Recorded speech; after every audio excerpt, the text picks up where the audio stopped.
entrepreneurship means trying something, something that other people haven't done before. And maybe you've got people who can teach you about it. Maybe you don't, uh, but you're going to take that risk yourself. Today, we're joined by Sri Kaza, a leader whose career spans roles at McKinsey, high-profile work with companies like Viking Cruises, and bold, hands-on entrepreneurship, turning around and selling ventures that champion small business growth. Sri's experience ranges from scaling startups to securing much-needed capital for small businesses and guiding them through crises like COVID-19. In this episode, Sri shares his pivotal lessons learned from the trenches, from how McKinsey's unique culture shaped his entrepreneurial mindset, to the emotional roller coaster of leading a company through a pandemic and ultimately scaling it to acquisition. We'll dive into his strategies for helping small businesses survive and thrive. We'll also unpack the real truths behind customer acquisition and get a sneak peek in his upcoming book, Unconvention. If you're passionate about entrepreneurship, grit, and the unconventional paths to business success, you won't want to miss this conversation. As always, if you found value from this content, please like and subscribe. All right, Sri Kaza, welcome to Beyond Fulfillment. Hi, Dave. Thanks for having me on. Absolutely. We appreciate you taking the time to be here. So, Sri, let's get right into it. How did your experience at McKinsey shape your approach to entrepreneurship? It's a great question. I didn't really think of myself as an entrepreneur while I was at McKinsey. When I got into one of the world's biggest consulting firms, I wasn't thinking of doing something new or different. But it's a company of a up or out culture, and when I started to get to a place, I hadn't made partner yet, and it was looking more out than up for me. One of the things that I realized was that I was being pushed by the firm rightly to go be something different than everybody else. They don't want partners who are all the same. They want partners who have different views, different topics, different relationships than the others.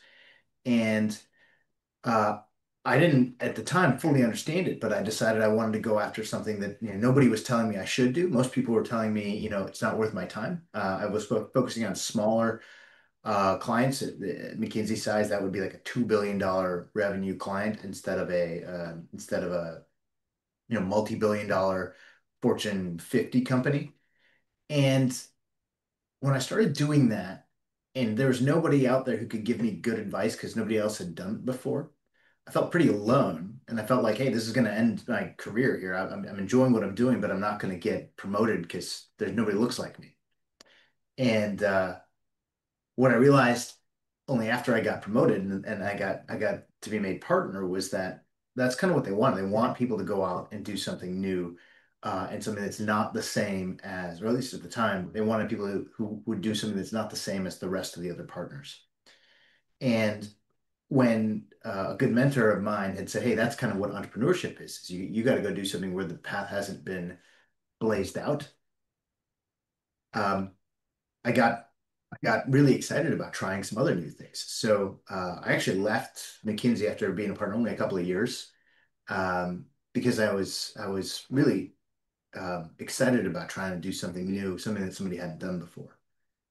And it was really the fact that I didn't get fired that that showed me that, oh yeah, entrepreneurship means trying something, something that other people haven't done before.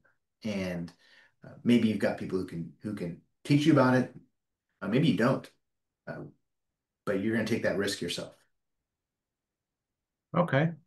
And so why did you decide to focus on helping small businesses access capital? So part of this kind of fell into my lap. I had one entrepreneurial experience where, I worked for an entrepreneur on a massive scale. This was Viking Cruises. Did quite well with the work that I was doing, but I wanted to go find something that would be more of my own, maybe smaller, um, that I could go and drive and scale up. And so when I left them, I joined a company called the Tax Credit Co. And it was private equity owned, but one division of it was really small, and I thought it had a lot of potential. So I was able to take a big chunk of equity and work with them to scale up the business, and prove out to myself that I could go scale something on my own. And what uh, what I learned there was, most of the small businesses I was working with really were struggling to take advantage of a lot of things that were already out there for them. In the tax credit world, the government put together a lot of different tax credits for small businesses.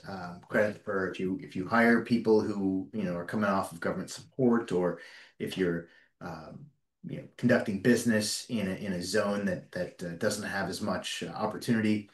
There's a whole bunch of different credits are out there, but these small businesses just didn't have the time or capacity to go after them. So in the scale up of that business, I learned a lot about the decision making and kind of how the small businesses get left behind on a regular basis. Uh, when I left that, we sold that business to Experian.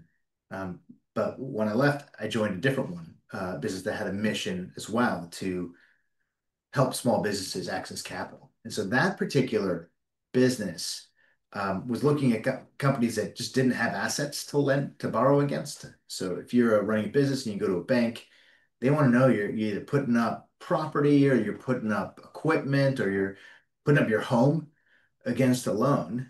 And if you don't have those things, or if you've already borrowed against those things to kind of, for getting your business off the ground, getting extra cash to go do a good project, or purchase some inventory, or hire people is really hard to do. And when I saw this company was actually helping these small businesses invest and grow, that got me excited. That's why I joined.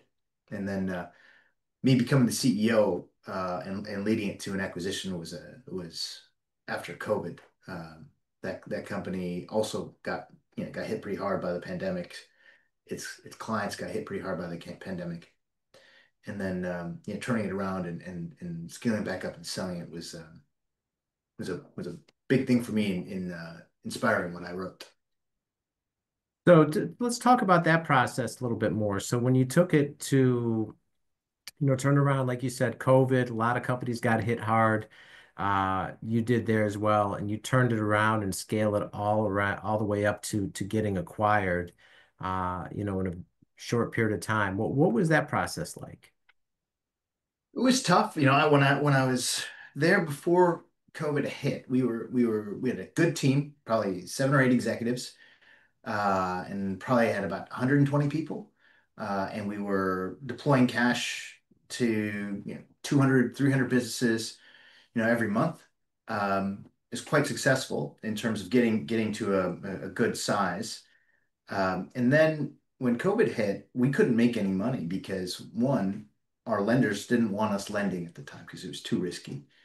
Two, a lot of small businesses were actually going through lockdowns, and they couldn't pay down their loans.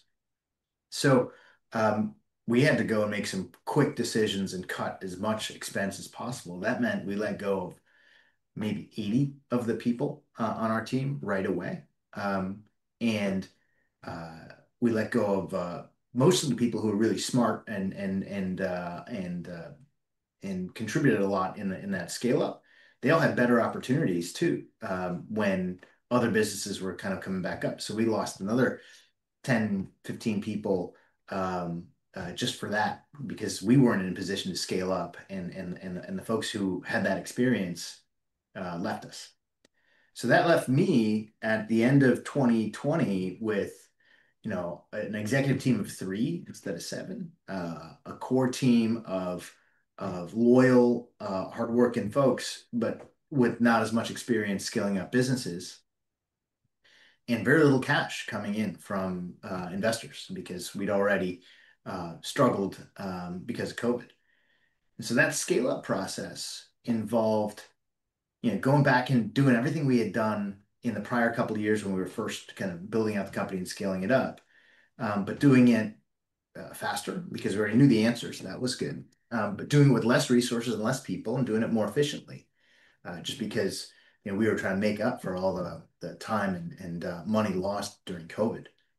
It was a slog though, because I was a the CFO and a chief marketing officer and the CEO all at the same time, because I just didn't have those people on my team. So I had to go learn a lot of new things. It was good for me because I love learning, but it was also very similar to the plight of many entrepreneurs who have to take on every role from chief marketing officer to the garbage man role, taking out the trash.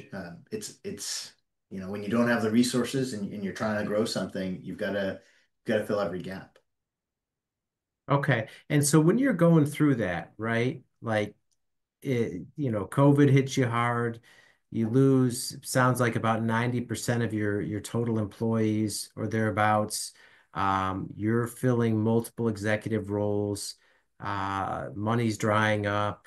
Most of your core team is lost, and you have this daunting uphill battle in front of you. I mean, what's the day-to-day like at that time, and how did you get through it and turn that into a successful divestiture? Yeah, the day to day, it goes from, prior thinking about, hey, how are we going to conquer the world? What are we going to do over the next 2 to 3 months to grow and get bigger? And then it goes to, wait, what's going to kill me tomorrow? Like, what have I not covered? What are the things that will cause this business to fail? It's tough because emotionally you're worried about something all the time. Um, but in the first few weeks or months coming out and saying, hey, we're going to go and start lending again, we're going to go start firing up the business, we're potentially going to hire again.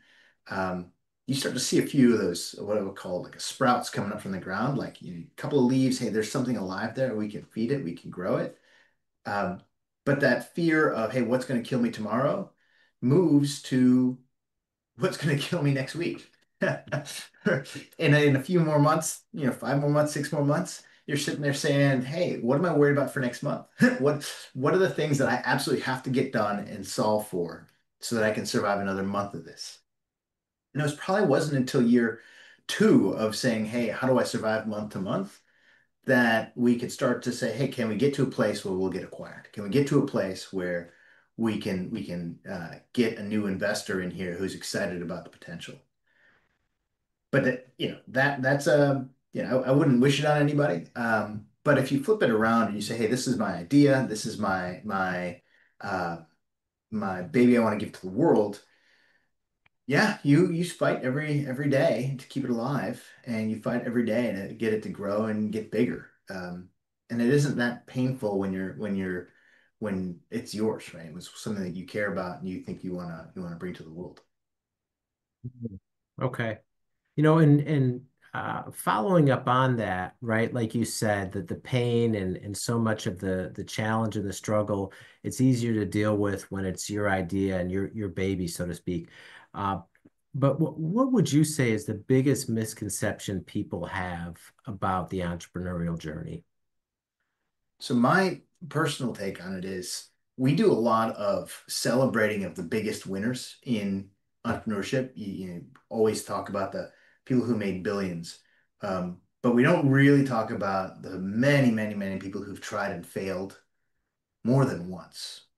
Um, the biggest part of that entrepreneurial journey is making something out of what has been lost in that failure. My thought is if I go into something, now I'll go back to that example I gave you about my McKinsey career and how it prepared me. I was thinking I was going to get fired, right? If I continue to go and work with small companies, who knows if they were going to promote me or not. But I was mentally preparing for, you know what? When I do, at least I'll be working with businesses that I like and people that I like and in the space that I'm excited about, and maybe they'll just hire me. So my investments in building that personal career path were also going to be valuable to me, even if I failed at becoming a partner. I could actually go and work for one of these businesses I was working with, and that was something I was going to enjoy. So in the entrepreneurial journey, a lot of people say, "Hey, look, it's great. You fail at a company, that's okay. That's not a bad thing." I said, look, you have to really take some things away from your success or failure that you can use in the next month, in the next year, in the next, you know, uh, step in your career. So maybe you started something and it didn't work out. What did you learn from that? What did you gain from that? That are, relationships, assets, insights that you can use to go build the next thing. The big piece of that journey is as you're making decisions and taking risk, thinking about what happens if you don't succeed, how you can make that valuable anyway. Mm. Okay. Now, also, you mentioned when we were talking off camera that you've led numerous smaller startups and given mentorship and advice in helping people, grow their own businesses after all the different things that you've done in your career. So, throughout that process, what would you say is the most important lesson that you've learned? Well, for me, it was really on the customer acquisition cost. From a business lesson, is the customer acquisition cost. I mean, a personal lesson is you can always gain from working with others. I'll tell kind of both. I did a startup in between that tax credit business and the financing business that was focused on helping businesses find the right piece the talent to hire. It was a neat technology where we were using some machine learning AI to match candidates to um, jobs with a bunch of customer data. Problem for me was I was getting customers, but I was losing on profitability because it cost me so much of sales time and money to bring the customers in. I couldn't make it back with my pricing. And I had a mentorship group that I had been working with at the time where they were all going through very similar challenges. In fact, what I found, at least in the startup community here in Los Angeles, was that everybody had great ideas for product and they'd already proven to people around them that the product had value and it was a good product and it would benefit the lives of the people that were going to use it, as was mine. But the challenge that almost every one of us faced was, so I've got this great product and this great idea, and it even works, but it costs so much money to get a customer to notice it, understand it, and then finally make that decision to buy it. And that customer acquisition cost, I learned a lot about the other challenges my cohort was going through in that mentorship group, and um, only a few of us actually were able to get past that big issue of, what it costs a ton to get somebody's attention. And so now it's giving me a lesson too in terms of, when I'm pursuing opportunities or giving advice, I always ask somebody, look, how are you going to get people's attention, at the right margins, right, at the right cost? If you want viral marketing, there's a totally different way to go about it. But if you just got a good product, you need to start asking yourself, who's going to help you get that product into people's hands, and how are you going to do it, and still make some money on the product itself. And with that, where you said almost everyone had the same challenge in terms of the customer acquisition cost and being able to do that at the right margin, why do you think that's overlooked by so many people?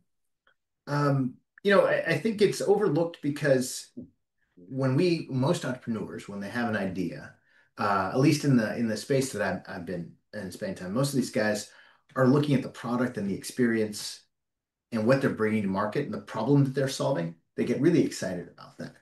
And I think that's great because you have to be solving a problem to be a sustainable business. You can't just kind of make something up, hope people buy it and expect it to kind of sustain. But with products alone, um, people are the consumer and businesses, they're so busy with so many other things, and there's so many other businesses spending a lot of dollars on marketing and getting their attention, that for you to get their attention, I'll give you an example.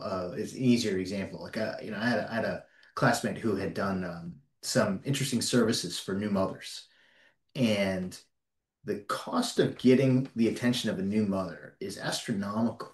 And the reason is because as soon as you might know that person is a new mother, whatever data or whatever place you're getting it, businesses like Gerber and Pampers are also aware that this is a new mother. And if you look at the lifetime of money that a Gerber would make or a Pampers would make off of this mother, their incentives to spend money, get marketing attention, and drown that person in their ads is so much higher than yours as a product offering. And so when you jump in and say, I'm going to solve this problem for a specific group of people, you just have to understand there's other businesses pursuing that. And then it drives up your cost to get that person's mind share. Um, and if you're going to solve a big global problem, great. Now you're looking at different types of people who are going after that. Um, so in each place that you're going, you just need to keep in mind your product may be competitive to nothing or maybe unique or different, but the customer is still somebody who everybody else is competing for, and mind share is getting more and more expensive. Okay. All right. Now, also, you have a new book that's actually coming out in September called Unconvention. So, can you tell us more about that book? Sure.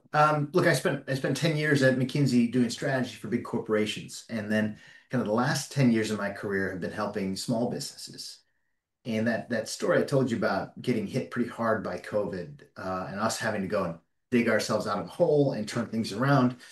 One of the biggest things that was important to us when we did that was taking care of the companies that had been with us for a long time. So we were out working on getting PPP loans for them. If they owed us, we were modifying or updating the loans so they could kind of first focus on getting themselves back to business before they had to worry about paying us off. So we did a lot to salvage the business that were still working with us, but maybe 30% of them still went under, disappeared. So we lost a lot of our repeat customers.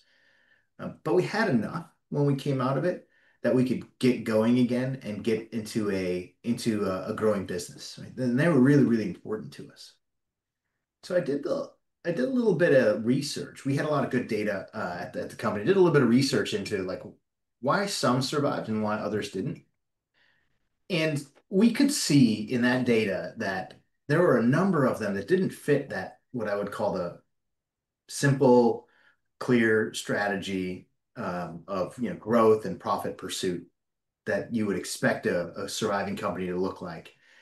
What we saw instead was, what I characterize as maybe stubborn or narrowly focused businesses that seem to have lasted and actually made it through. And digging in deeper, I've got some interesting data, but what was more interesting was the stories I got from talking to some of the businesses that actually had stuck around. And the big element that I took away was that they had customers that valued them to the point where those customers came back during COVID or when the business itself was truly threatened, and customers that went out of their way to keep that company alive.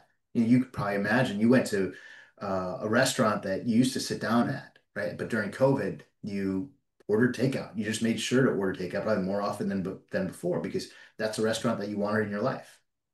Or, when I was interviewing bookstores, there's bookstores who told me about how their customers rallied around them and put together GoFundMe campaigns. Or other services like nail salons where people pre-ordered their and they prepaid for their hairstyling appointments. So a number of different places where people rallied around that customer, and so it drove me to ask the question, why is that? And in the research, we found that there's three things, and we've named them. We've named them uniquely. We found three things: proximity, positioning, and purpose. Proximity is that you're really close to your customers. You make some adjustments to fit with what they need or what their trends are, but you need to know them really well. And as a small business, you can adjust quickly. Purpose is kind of not just focusing on profit, but also having some impact on the community, whatever that might be, whatever it is that the individual consumers sat there saying, I don't want to lose, right? They're not sitting there saying, I don't want to lose that small business owner's profits, but there's a purpose. So maybe it's the bookstore. I don't want to lose access to the books. I want a community that they create. And then the other one, positioning, is being different enough that other people can't copy what you do. And it doesn't mean you have to be the most unique thing in the world. You have to be special to your community or to the customer base that you have. So each of those three things, in the book, I explore examples and details of small businesses that have kind of demonstrated how to do that really well. And I also bring a little bit of my experience from the big corporate world to talk about how, look, these are all the same set of rules and gravity that affect big businesses, affect the small businesses. But the small ones, because of their ability to kind of leverage purpose or tighten their positioning, right? And then because of their proximity to their customers, they can play the game a little differently than the big businesses do. And so hopefully it's a book that small business owners can pick up, read, and connect with, and then employ some of these tactics in their own lives too. Okay. All right. And Sri, if people want to reach out to you, learn more about what you're doing, learn more about the book you have coming out in September, what's the best way people can get in touch with you? Oh, you can find me on my website, sri-kaza.com, SRI-KAZA.com. Okay. All right. And we will link that all in the show notes for everyone. Right. All right. Well, Sri, thank you so much for taking the time to be here, sharing this wisdom from your journey and the details about your new book coming out. We greatly appreciate it. All right. Appreciate it, Dave. Thank you. All right. That's all the time we have for now. We'll see you next time.